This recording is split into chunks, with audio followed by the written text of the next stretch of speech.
gale deputy president no bugaba nanalete omheshimiwa na ndio namo congratulatory honorable mwalimu wetu Professor Kindiki karansere keroge kino bomugusu buna abagusi gogokonya tore ulikonyo tuligereria amaisa amabe ebiri ari gocha gosiaro mugusi atabwatie PS tigagenda sagochia uyorono mugusi wake tubwaterane na botokonyora.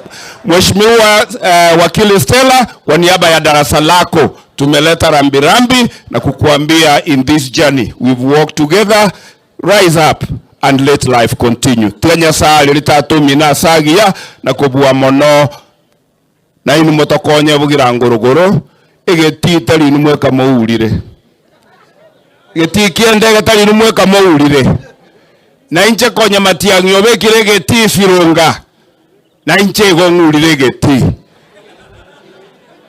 Truth be told, and mheshimiwa governor Iga there is a naya tiganya kwana barogia babaigwe tiganya kwana nege songo.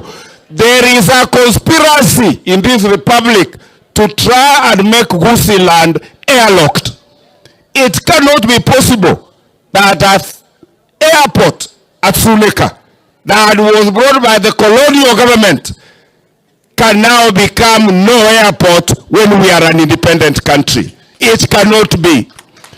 I want to urge those of us who have experience and expertise in aviation, we can make Suleka Airport work. All we require is science. Let us procure private studies that will make Suleka Airport work, that will make Sirunga Airport work. Nyasa oliole igoro ole moyo opole buna aralira turale buya airport ye ike moyo na inche Steve Ninyore airport Sirunga. Barikiwa.